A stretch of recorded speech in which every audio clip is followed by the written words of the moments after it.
2장 1절.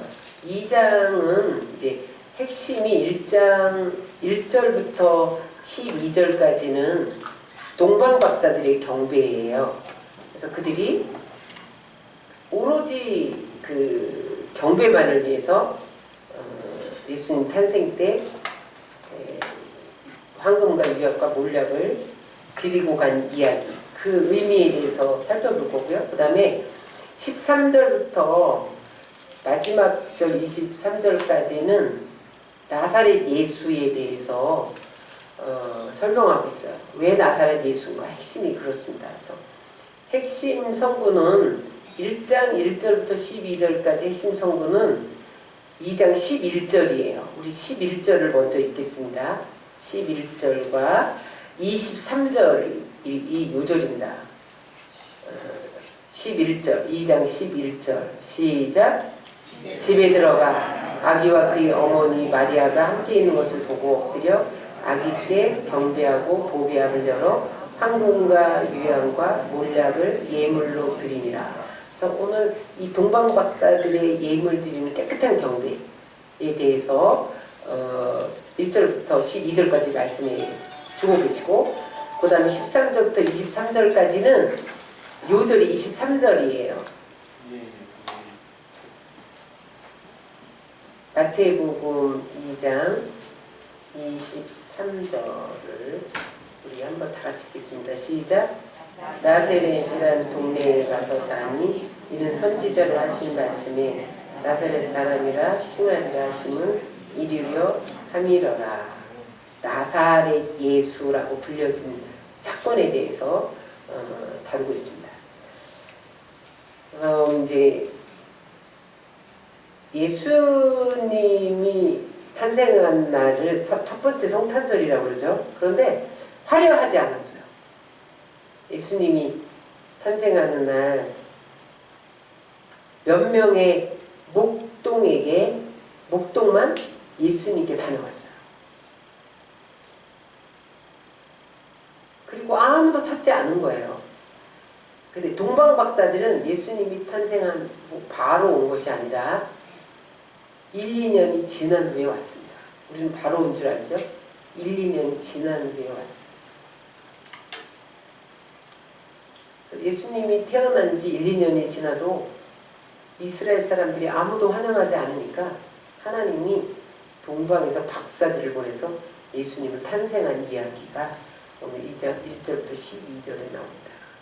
근데 이들이 그냥 오로지 경배만 드렸다는 거예요. 여기서 핵심적으로 우리에게 말씀하는 것은 우리가 하나님께 나와서 예배드리고 하나님께 헌금을 드리고 하나님께 봉사를 하고 그러는 것들이 어떤 나의 유익을 위해서 내가 하나님께 헌금 드리면 또 하나님이 주시니까 그 헌금을 드리는 게 아니고 하나님이 나를 치유해 주시면 내가 그래서 헌신을 하고 그러는 게 아니라 그냥 오로지 하나님의 은혜 때문에 경배한 이야기. 그게 오늘 동방 박사들이 우리에게 주는 메시지입니다. 1절을 다 같이 읽겠습니다. 시작. 헤롯 왕 때에 예수께서 유대 베들레헴에서 나심에, 여기 명예심에 집착한 헤롯 대왕에 대해서 말씀해 주고 있는데 예수님이 탄생할 때 헤롯 대왕이 통치하던 시대에 태어났죠. 그런데 여러분 헤롯 왕이 키가요 150cm 정도밖에 안 돼요. 아주 짤막한 사람이에요. 키도 작고. 근데 이 사람이 이두메 사람이에요. 유대 출신이 아니기 때문에 유다 왕이 될 수가 없어요. 그러니까 이 사람이 어떻게 하면 내가 유대인 가문에 들어갈 수 있을까? 유대인의 정통성을 얻기 위해서 그 유대 하스몬 왕가의 딸 미리암이 아니라 미리암네와 결혼을 해요. 그래서 이제 유대인이 됩니다. 이게 아주 치밀한 계획을 세우는 사람이에요. 그리고 나중에 로마에서 3두 정치를 한 사람이 안토니우스인데 그에게 거액의 뭐예요? 뇌물을 매겨갖고 갈릴리 분봉왕이 된 거야. 그때 로마 압제하에 있었잖아요. 그때도 로마 왕에게 가서 뇌물 주고 로비하고 그래서 분봉왕이 되고 그랬어요. 그리고 그때 이제 이 헤롯 대왕이 될 순서가 아니고 유대 혈통을 가진 안티노고스가 왕이 될 차례였는데 그와 싸워가지고 그 다음에 로마로 도망가서 로마 원로원으로부터 왕의 칭호를 받아요. 그렇게 얻고 나서 유대왕이 돼요. 그러니까 아주 그 왕위를 갈취한 사람이야. 탈취한 사람이야. 정상적으로 왕이 된 사람이 아니에요. 그 오래 못 갑니다. 그렇게 된 사람. 근데 10명의 아내를 두었어요. 그리고 거기서 낳은 자식이 15명인데 이러면 무섭습니다. 이 헤로당을 두고 정권은 자식하고도 나누지 않나, 권력은. 그런 말이 나올 정도로 자기 왕위에 위협을 준다. 그러면 가차없이 처형을 했어요. 그래서 그 자기가 유대 혈통이 아니니까 유대의 정통성을 얻기 위해서 하스론 왕과 딸 미리암네랑 결혼을 하잖아요. 나중에 응? 그 미리암네가 네가 유대인도 아니면서 나 때문에 유대인 됐잖아. 막 이런 거 내세우니까 죽여요. 아내를. 무섭죠? 죽이고 그 다음에 이제 아내를 죽인 걸 후회해. 그래서 그 아내에게서 난 두 아들을, 왕자를 막 사랑하는데 나중에 이 왕자가 자기 왕의 자리에 올라올까봐 두 왕자를 처형해요. 야, 권력에 눈먼면 이렇게 되는 거야. 여러분, 정치인들은요 못 믿습니다. 그 안에 권력은 대단해요. 그 자리를 지키기 위해서 무슨 일도 하는 거예요. 정치인들이 그래요. 여러분, 이 나라 정치를 정치인에게 맡기면 안 돼요. 하나님께 맡겨야 돼요. 하나님이 통치해달라고 기도해야 돼요. 그리고 이제 그 미리암네에게서 난 두 왕자를 처형했는데 첫 번째 부인에게서 미리암네는 두 번째 부인이에요. 왜냐하면 자기 유대 정통성을 얻기 위해서 일부러 정략적인 결혼을 한 건데 그래도 사랑했어요. 첫 번째 부인에게서 난 장남이 안티파터였는데 가만히 보니까 이 두 왕자를 죽이고 나니까 이 첫 번째 왕자가 또 왕위에 올라올 것 같은 거야. 그도 죽였어요. 아들을 이렇게 아내도 죽이고 아들도 죽이고.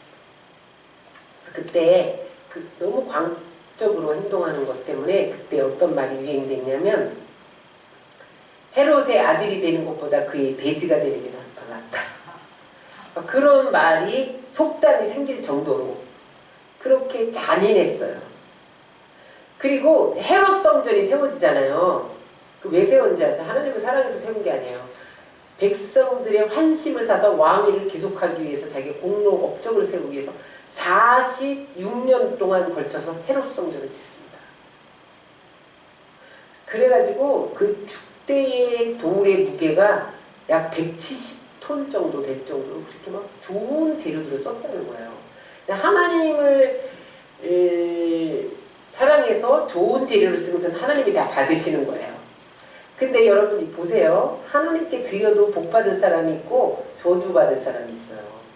그런데 이 헤롯 대왕은 하나님을 너무 사랑해서 막 170톤의 축대를 사용한 게 아니라 자기 정권을 연장하기 위해서 내가 이렇게 좋게 하나님의 성전을 드렸다. 그래서 유대인들의 환심을 살려고 그렇게 돈을 드렸다는 거야. 근데 하나님이 그거 기억해 주지 않습니다. 자기를 위해서 그렇게 한 거지 하나님을 위해서 드린 게 아니잖아요. 나중에 가차없이 죽여버려요. 충이 먹어서 죽여요. 하나님이. 벌레가 먹어서 죽여요. 근데 자기가 너무 백성들한테 인심을 잃은 걸 알아요. 그러니까 자기가 죽게 되었을 때 내가 죽으면 사람들이 슬퍼하지 않을 거니까 내가 죽으면 고위급 신하를 다 죽여라. 왜냐면 존경받고 덕망이 있는 고위급 신하가 죽으면 백성들이 울잖아. 그거를 자기를 위해서 우는 것처럼 하게 하려고 내가 죽음과 동시에 고위급 신하들을 다 죽여서 온 나라에 애국 소리가 퍼지게 해라. 이렇게 잔인했던 사람이 헤롯다랍니다. 나중에 충이 먹어서 죽었는데 신하들이 그 죽을 고위 간부급 신하들을 죽일 필요가 없잖아요. 왜냐면 헤롯 왕이 죽었는데 안 죽였어요. 그런데 그 헤롯 왕이 죽었을 때 한 사람도 우는 사람이 없었다. 여러분들이 죽었을 때 슬퍼하는 사람이 많아야 잘 산 사람이에요. 응? 나를 위해서 슬퍼하라고 고급 신하들을 죽이라고 그렇게 할 거예요? 여러분? 잘 살아야 됩니다. 죽음이 여러분들이 잘 살고 못 사느냐를 나타내는 거야. 덕망 있게 산 사람 죽으면 안 되는데 벌벌 떨어야 돼요. 옆에서 벌벌 떨어야 돼요. 여러분 그래서 그렇게 헤롯이 자기 왕위를 지키려고 막 처형하고 막 그랬던 사람일 때 예수님이 태어났는데 유대인의 왕으로 태어난 거죠. 근데 이제 1절 하반절부터 2절까지 동방으로부터 거기서부터 읽겠습니다. 시작. 동방으로부터 박사들이 예루살렘에 이르러 말하되 유대인의 왕으로 나신 이가 어디 계시냐? 우리가 동방에서 그 별을 보고 그에게 경배하러 왔노라 하니.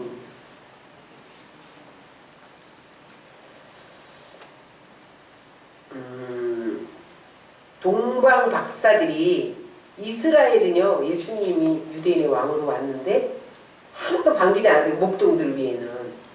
그리고 그 이제 왜 아이를 낳으면 33일 후에 결례의식을 행하러 성전에 들어가요. 그럴 때 마리아가 성전에 들어갈 때 시므온과 안나가 예수님을 알아보고 영접하고 그 위에는 아무도 영접하지 않았어요.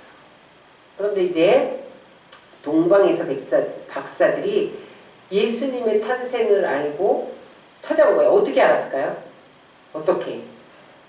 동방에서 별을 보고 왔잖아요. 근데 어떻게 별이 그 별인 줄 알았냐는 거예요.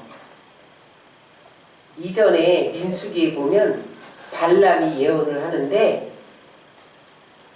메시아가 태어날 때 별이 나타난다는 거예요. 이 소문이 바벨론까지 났어요. 페르시아는 바벨론을 점령한 바사를 페르시아라고 그러잖아요. 이 동방박사들이 페르시아에서 왔거든요. 그런데 포로로 이스라엘 백성들을 바벨론이 끌어갔잖아요.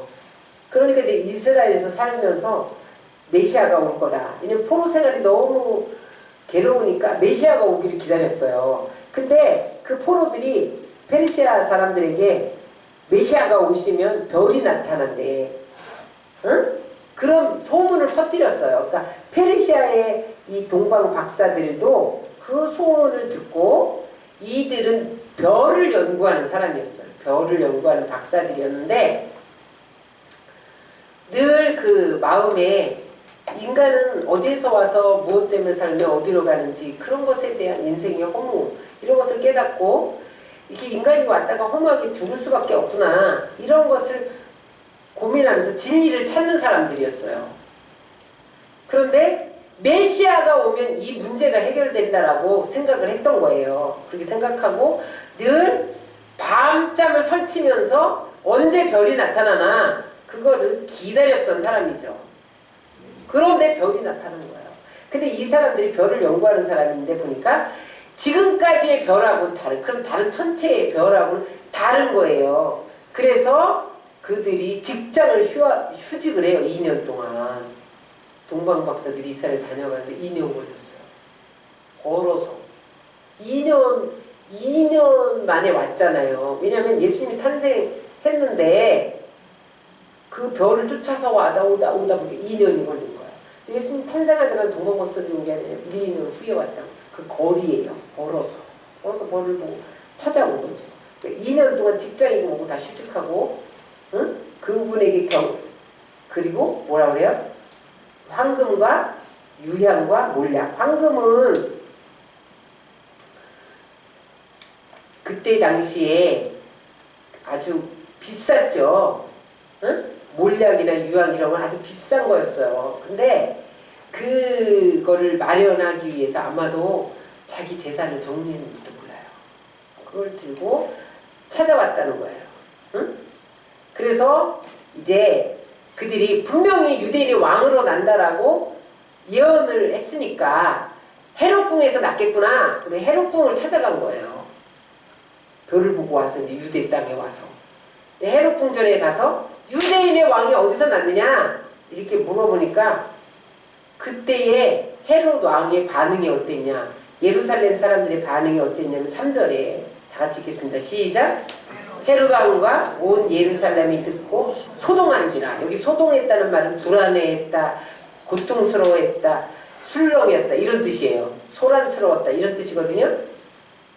헤롯 왕이 아니 유대인의 왕이 난데, 유대 왕이 난데 무슨 왕이 났단 말이야? 불안해졌어. 안 그래도 뭐 자기 왕권이 침해받을까봐 아들도 죽이고 아내도 죽이고 다 죽이고 왕될 만한 사람 다 죽였는데 무슨 유대인의 왕이 왔느냐. 그래갖고 불안해서 그때로부터 그러면 베들레헴에서 난 2살 이하의 아이를 다 죽여라 학살명령을 내린 거야. 그러니까 그런데 여기 헤롯 왕은 자기 왕이 때문에 불안했다고 쳐도 예루살렘 사람들은 메시아를 기다렸는데 왜 소동했냐는 거야. 왜 불안하고 소란스러웠냐는 거야. 응? 응? 메시아가 와서 로마와 싸우고 그 다음에 뭐예요?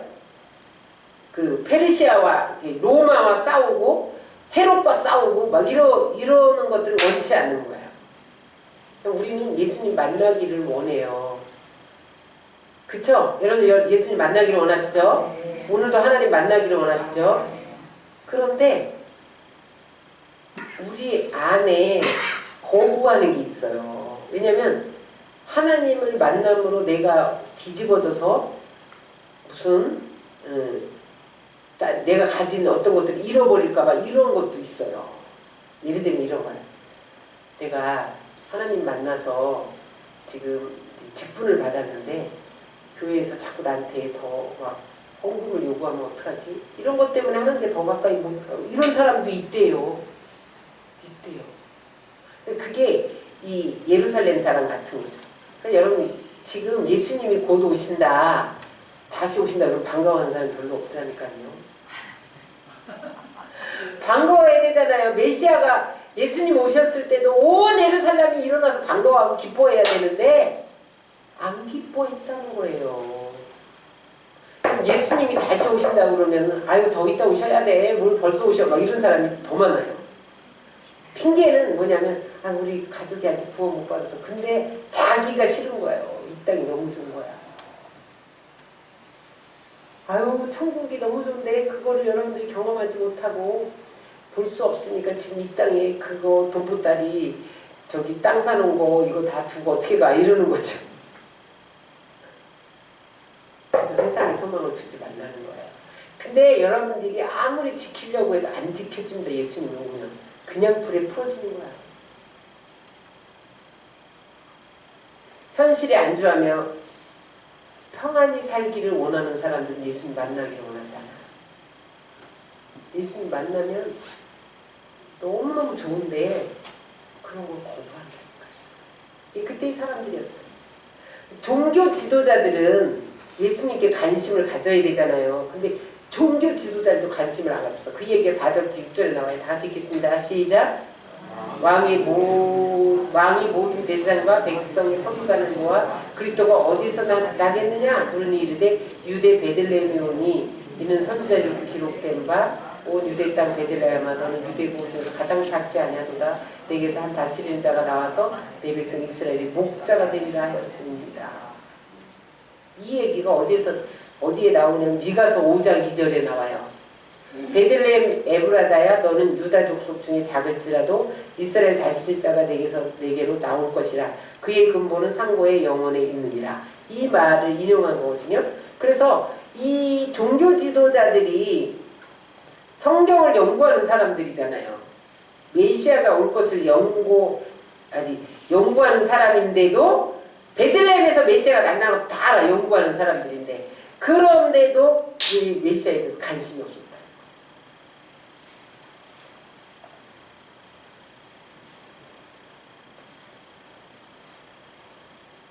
왜 관심이 없었어요? 시집가고 장가가고 누구를 만나고 밭도 사고 소도 사고 집도 사고 이런 게 더 중요했다는 거죠. 여러분 우리도 봐야 된다.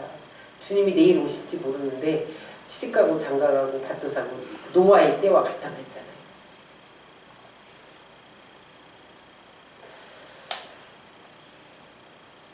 동방박사들은 페르시아에서 2년 동안 걸어왔는데 예루살렘 사람들은 영적인 잠에 빠져 있었다는 거예요.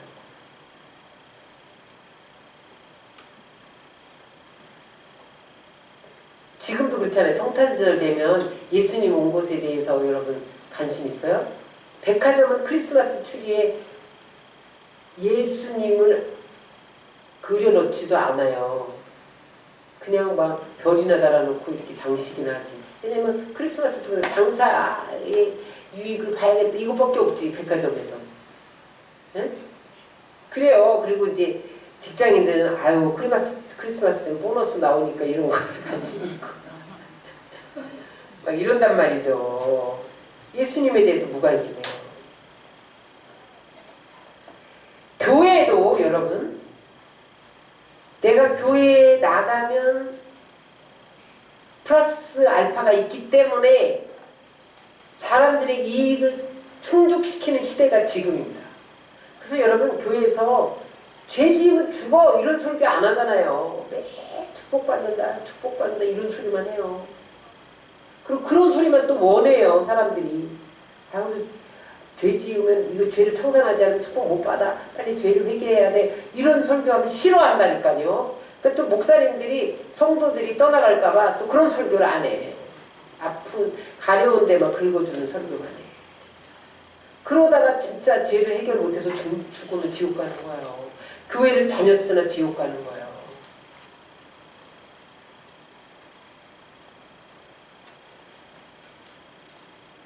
근데 오늘 동방박사를 왜 여기다 출연시키느냐? 그들은 오로지 하나님만 경배하는 게 목적이었다는 거예요. 여러분 교회에 나오는 것이 오로지 하나님만 경배하는 것이 목적이 되어야 한다는 거예요. 예수를 믿는 이유가 뭐예요? 하나님만 섬기고 하나님께 영광만을 돌려드리기 위해서 하나님을 믿는 거예요. 그런 목적을 잃어버린다는 거죠.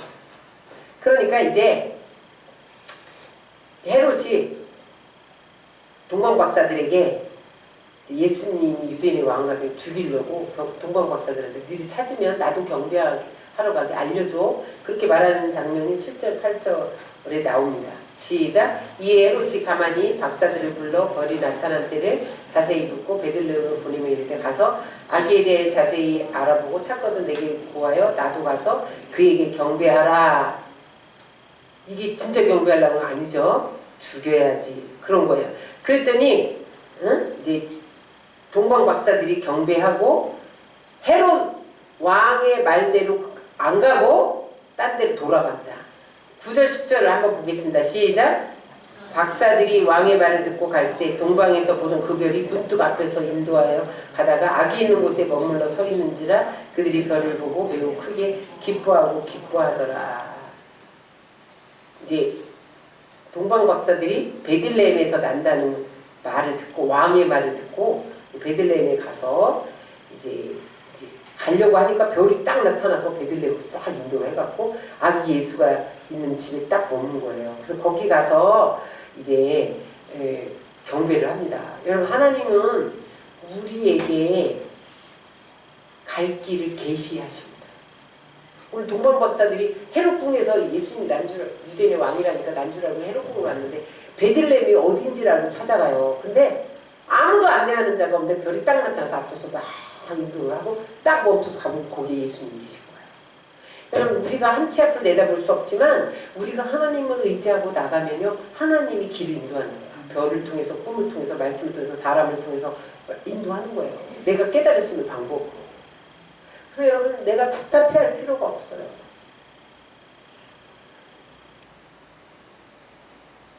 그래서 거기서 이제 막 기뻐하고 경배를 하면서 11절에 자기들이 가지고 온 황금과 유화가 몰약을 드립니다. 11절 읽겠습니다. 시작. 집에 들어가 아기와 그의 어머니 마리아가 함께 있는 것을 보고 엎드려 아기께 경배하고 보배압을 열어 황금과 유화과 몰약 예물을 드리니라. 황금은 예수님이 왕이심을 의미하는 거예요.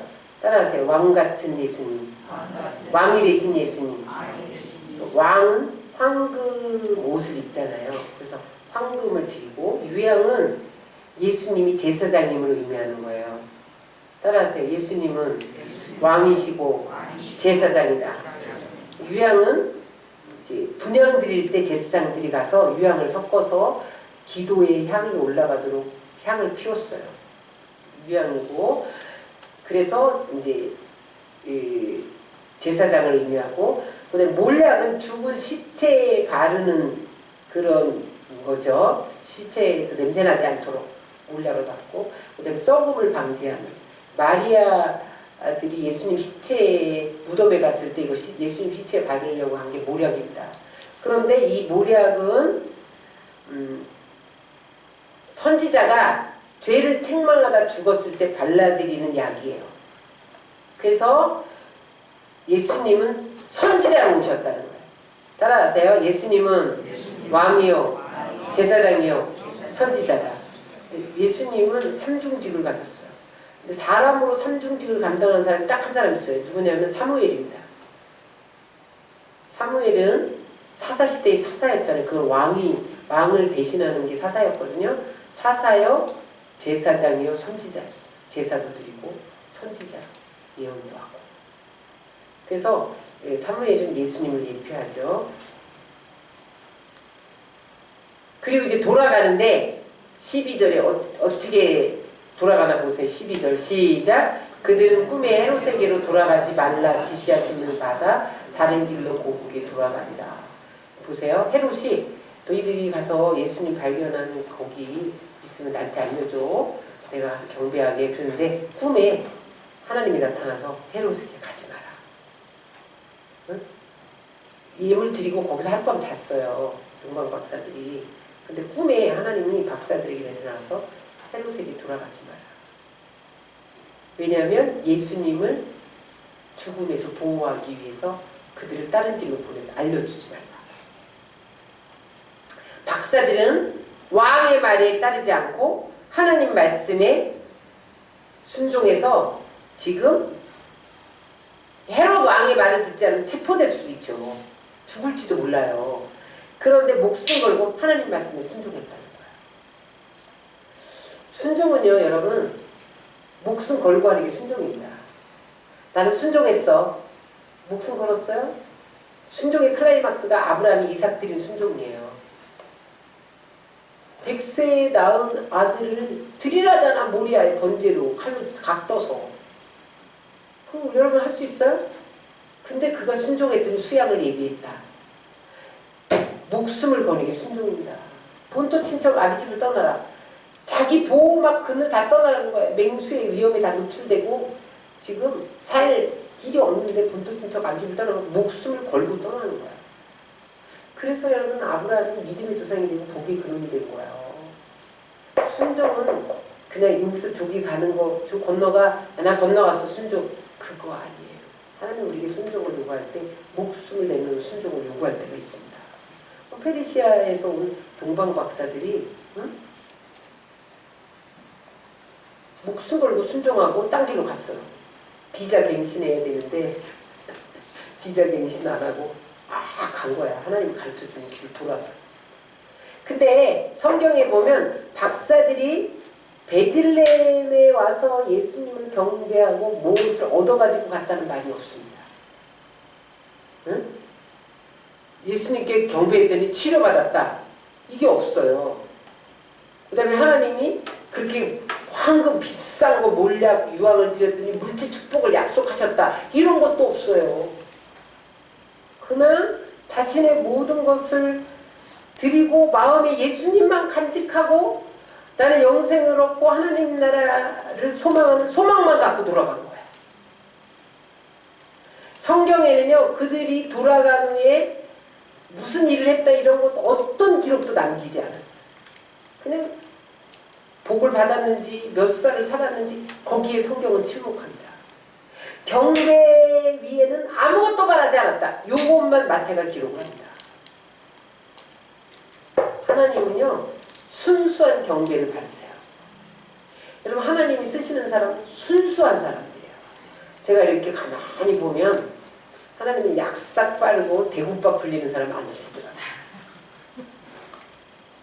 어떻게 보면 야, 저 사람은 저 정도의 지식을 갖고 저 정도의 능력도 있고 저 정도의 명예도 있는데 왜 저렇게 순수해? 이렇게 감탄이 나오는 사람이 있어요. 하나님 그 사람을 쓰시더라고요. 따지고 막 계산하고 막 10원 갖고 계산하고 네? 하나님이 안 쓰십니다. 영광을 안 받으세요. 동방박사들을 왜 여기에다가 출연을 시켰냐. 하나님이 마태복음 빨리 동방박사들의 이야기를 기록해. 깨끗하게 경배하라는 거야. 깨끗하게 경배하시기 바랍니다. 그 다음에 이제 12부로 들어가서 나사렛 예수 이야기로 들어가는데 13절에 보면 이제 예수님 유년 시절에 일어났던 세 가지 사건이 나와요. 따라서 첫 번째 예수님이 애굽으로 이민 가셨다. 두 번째 베들레헴에서 2살 난 아이들을 죽인 사건. 세 번째 애굽에서 다시 나사렛으로 돌아온 사건. 요게 아주 중요한 의미가 있어요. 자, 첫 번째 애굽으로 내려갑니다. 13절을 보겠습니다. 시작. 그들이 떠난 후에 주의 사자가 요셉에게 현몽하여 이르되 헤롯이 아기를 찾아 죽이려 하니 일어나 아기와 그의 어머니를 데리고 애굽으로 피하여 내가 내게 이르기까지 거기 있으라 하니. 헤롯 왕이 동방박사들을 통해서 유대인의 왕이 났다는 소식을 듣고 아기가 있는 곳을 나에게도 동방박사들이 알려서 경배하게 하라. 그래서 찾아 죽이려고 한 거잖아요. 그러니까 이제 동방박사들이 비자도 갱신 안 하고 딴 길로 갔단 말이죠. 그랬더니 이제 하나님이 더 이 아기 예수를 보호하기 위해서 요셉 꿈에 나타나서 마리아를 데리고 예수님을 데리고 애굽으로 떠나라 이렇게 현몽을 해요. 그래서 14절 15절을 읽습니다. 시작. 요셉이 일어나서 밤에 아기와 그의 어머니를 데리고 애굽으로 떠나가 헤롯이 죽기까지 거기 있었으니. 그래서 애굽으로 갑니다. 그래서 애굽으로 간 거예요. 응?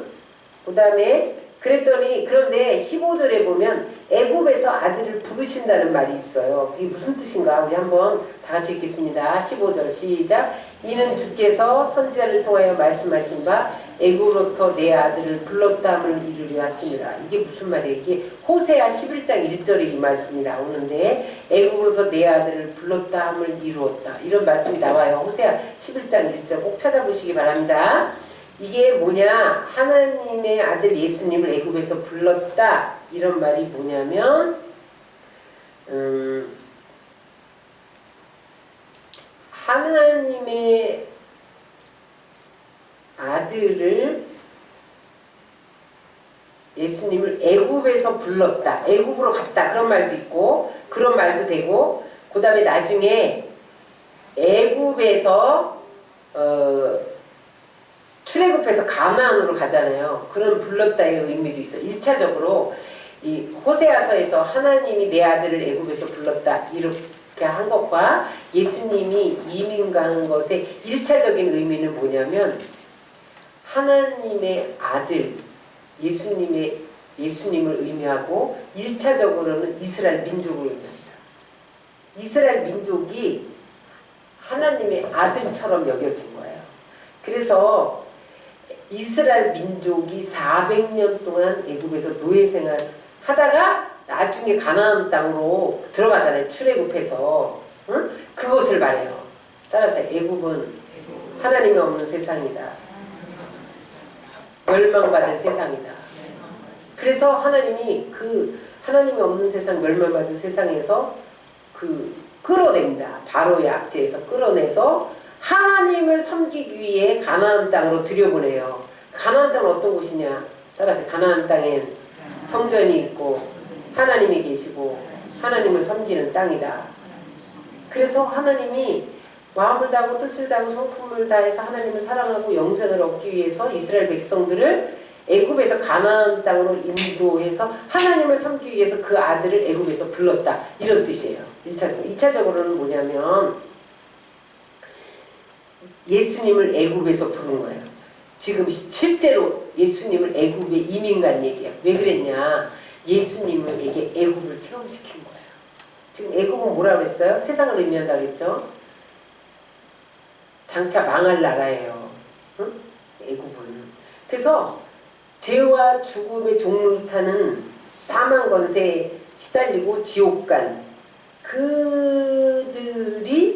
그들이 사는 세상, 이게 애굽이란 말이에요. 거기서 예수님을 영접하면 영원한 하나님 나라로 인도하기 위해서 예수님이 오셨다는 거예요. 무슨 말인지 이해가 되셨죠? 예수님이 애국과 같은 이 세상에서 죄만 있고 응?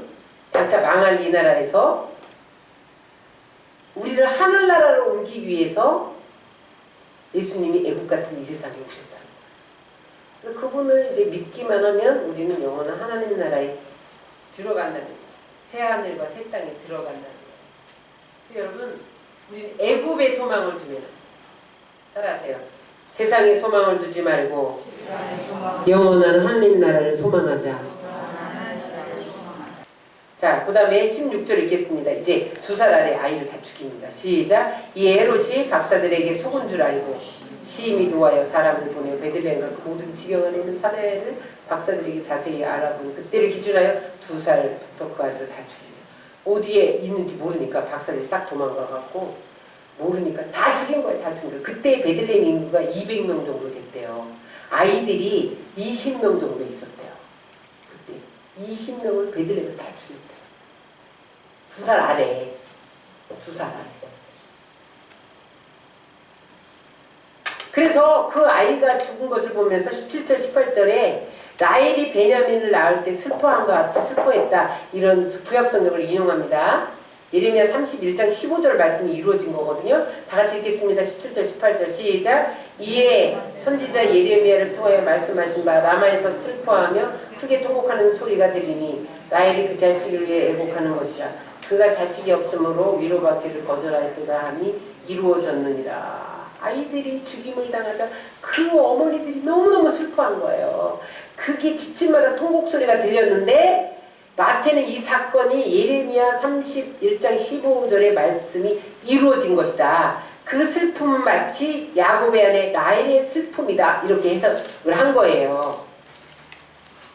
라헬의 슬픔이 두 가지입니다. 라헬이 둘째 아들 베냐민을 낳다가 죽잖아요. 그죠? 그 라헬에게는 그 언니 레아가 6명의 아이를 낳았잖아요. 근데 자식이 하나도 없는 거예요. 야곱이 라헬을 사랑해서 라헬에게 장가들려고 7년을 노동했는데 아버지가 레아를 들여보내갖고 또 라헬을 얻고서 7년을 더 노동했잖아요. 그렇게 사랑한 라헬인데 아이를 낳지 못하는 거예요. 옛날에는 그 시대에 아이 못 낳는 것은요. 지금은 뭐 인공수정하지 뭔 걱정이야. 아유 입양하지 뭔 걱정이야. 뭐 이러는데 그때는요. 저주받은 여인. 소방 맞았어요. 저주받은 여인은 손가락질 당했으니까 늘 슬퍼한 거예요. 그런데 아무리 야곱이 내가 10아들보다 낫지 않냐 막 이래도 막 슬픈 거예요. 그러니까 하나님이 라헬을 위로하기 위해서 아들을 줬는데 그 아들이 누구예요? 요셉이에요. 요셉은 원래는 요셉의 뜻이 하나 더라는 뜻이에요. 하나 더. 하나만 낳았어. 내 아들이 6명이야. 하나 갖고 마음이 안 차는 거예요. 그러니까 하나님이 하나 더 주려고 요셉을 하나 더 이런 뜻으로 요셉 이름 줘갖고 줬어요. 그래서 낳았는데 그 아들이 베논이에요. 베논이.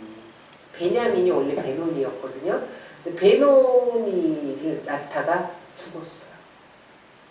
나중에 야곱이 베논이를 베냐민으로 이름을 바꾸는데, 베냐민은 베논이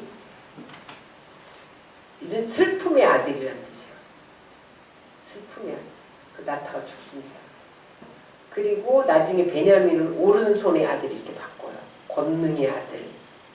그래서 왜 야곱이 바꿨냐면 죽은 그 어머니 라헬을 위로하기를 바라는 마음으로 너는 권능의 아들이야.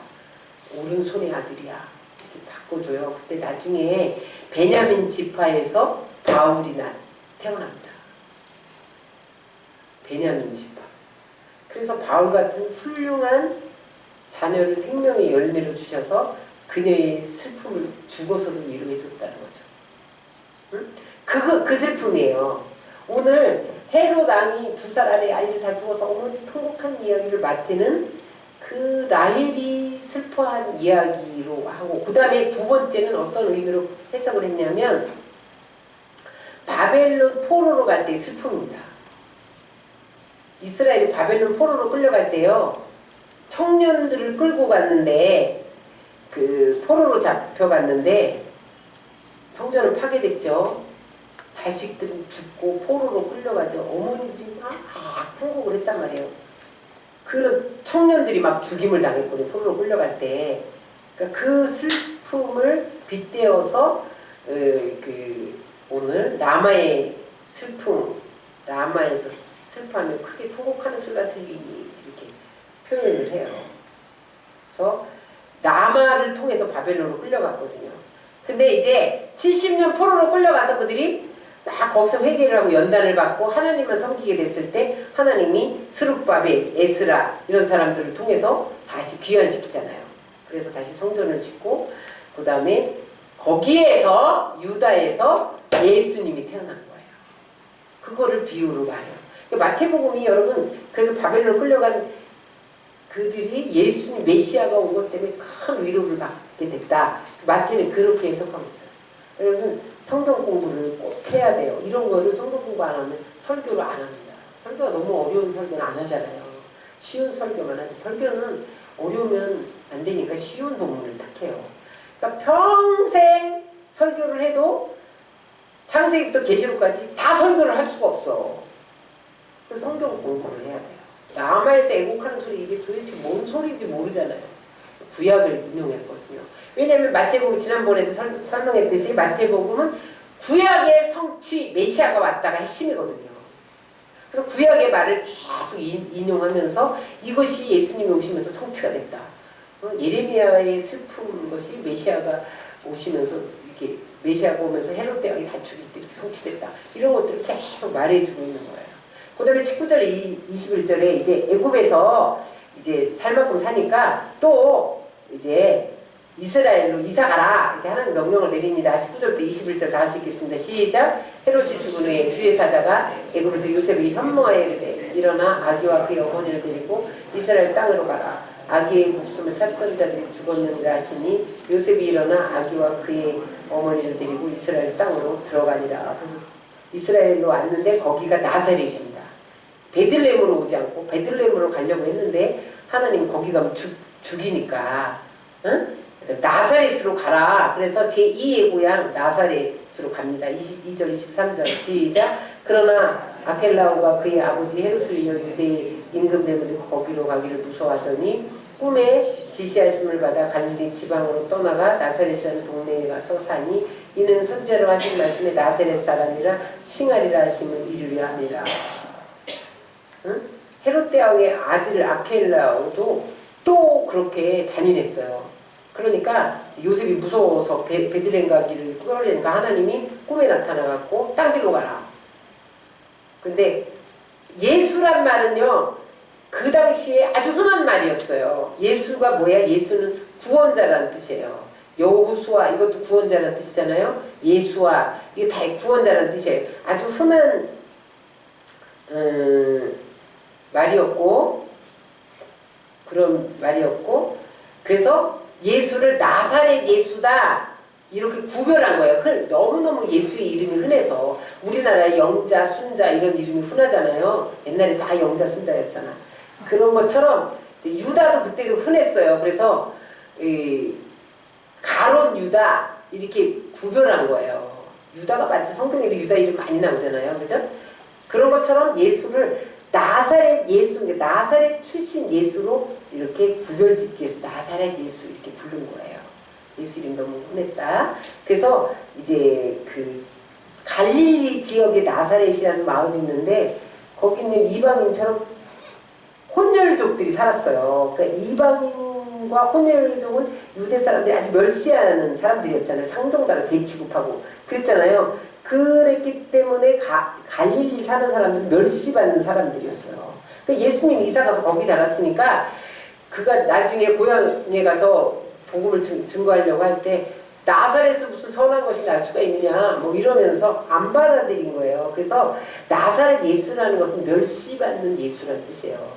이건 장차 왜 이렇게 이름을 지었냐? 십자가에서 우리의 멸시를 다 받아서 대신 죽을 예수님을 미리 내다보고 지은 이름이 나사렛 예수예요. 우리 때문에 멸시를 받는 거죠. 그런데 하나님이 그가 십자가에서 멸시를 받았지만 하나님이 멸시받은 것을 끝내지 않고 부활시켜서 그를 영화롭게 해서 하나님 우편에 앉힌 것을 믿으시기 바랍니다. 그래서 우리가 지금 이제 하나님의 자녀들이 권세를 얻었잖아요. 그죠? 예수를 믿기 때문에. 그래서 나사렛 예수의 권세가 있는 거야. 나사렛은 멸시받는 동네에서 멸시받는 사람으로 자라는 예수님이 마침내 십자가에서 멸시를 받아서 부활 승천해서 왕의 권세를 가지고 있는 것처럼 우리도 예수를 믿으면 왕의 권세를 갖고 있다는 거예요. 그래서 나사렛 예수 이름으로 명령하노니 질병아 떠나가라! 이렇게 명령하면 질병이 떠나가는 거예요. 누구 때문에? 예수님 이름 때문에. 그래서 활용해야 돼요. 저는 이제 계속해서 여러분들에게 훈련하고 우리 교회에 훈련하려고 해요. 선포. 제가 이제 내일의 설교를 준비하려고 자료를 찾다 보니까 미국에 그 캐롤라이나 주에 엘리베이션 처치라고 있어요. 우리나라에는 잘 안 알려졌는데 젊은 목사예요. 37살. 37살 목사인데 2003년에 개척을 했어요. 그러면 몇 년 된 거야? 2018년이니까 15년 됐네요. 그죠? 그러면 몇 살의 목사가 개척을 한 거야? 지금 37, 8살이면? 23살? 응? 그쯤에 했나요? 그런데 지금 15,000명이 모인대요. 그 37살 목사님인데 인원의 그 미국에서 15,000명은요 우리나라에 15만에 해당돼요. 그런데 그 교회가 뭐 때문에 그렇게 성장을 했냐? 선포 명령 기도를 한대요. 그 기도만 했다는 거야. 그대로 다니네 다. 그래서 37살인데 제가 자료 찾다 보니까 그 목사님이 집을 뭐 엄청나게 크게 짓다가 소문에 휩쓸린 거예요. 그런 기사가 막 나오더라고요. 예수의 이름이 그래서 능력이 있는 거예요. 그래서 하나님은 우리가 예수님의 이름을 높이고자 하고 그 높이고자 하면서 예수의 이름을 사용할 때 그 능력대로 행하십니다. 능력을 베풀어 주시는 거예요. 그래서 예수님만 의지하고 예수 이름으로 명령해서 다 예수 이름으로 하시기 바랍니다. 여러분 예수님을 의지하고 예수 이름으로 봉사도 하고 헌신도 하고 예수 이름으로 물질도 드리고 마음도 드리고 몸도 드리고 그렇게 하면서 예수 이름을 사용하는 예수 이름대로 다 주시는 거예요. 구하는 대로. 무엇인지 원하는 대로 구하라. 내 이름으로. 그랬잖아요. 그죠? 그럼 내가 시행하리라. 무엇인지 내 이름으로 구하기만 하면 다 시행한대. 근데 왜 안 되냐는 거예요. 여러분들이 예수님을 의지하지도 않고 높이지도 않고 이용해 먹으려고 그러면 하나님 안 들으시지. 안 되는 거죠. 근데 그거를 명령 기도를 훈련하면서 그냥 형식적인 그런 명령기도를 훈련한 게 아니라 그 이름을 사용할 그런 그릇을 만들어가면서 했다는 거야. 그러니까 여러분들이 그냥 명령기도해서 부흥됐대. 그러니까 예수 이름으로 몰려올자다, 구름대같이 몰려올자다 그렇게만 했다고 되는 게 아니라 예수의 이름에 합당하게 살게 훈련을 했다는 거야. 그리고 명령했더니 그렇게 부흥됐다. 그런 기사를 제가 봤어요. 그래서 여러분 예수의 이름만 드러내시기 바랍니다. 이제 정리할게요. 오늘 예수님이 애굽으로 이민 간 것을 통해서 구약에 애굽에서 내 아들을 불렀다는 말씀이 성취되었다는 거야. 애굽으로 내려갔잖아요. 실제로 여러 가지 사건이 있었지만 그 다음에 이스라엘을 애굽으로 내려갔다가 가나안을 부르고 그 다음에 그 예수님이 태어날 때 아이들이 죽은 걸 통해서 라헬의 슬픔이 성취되고 예수님이 나사렛으로 돌아온 것으로 인해서 나사렛 예수라는 말이 성취되고 구약과 신약이요 다 이렇게 짝이 돼요. 특별히 예수님은 나사렛 예수입니다. 응? 나사렛 예수의 이름은 구원의 이름이고 여러분 나사렛 예수의 이름은 기적이 나타나는 그런 이름이에요. 그래서 여러분들이 나사렛 예수의 이름을 사용하면 그대로 되어지는 역사가 일어나도록 여러분들이 하나님만 의지하고 하나님만 드러내고 하나님만 높이고 찬양하고 그렇게 사시기 바랍니다. 오늘 2장까지 했습니다.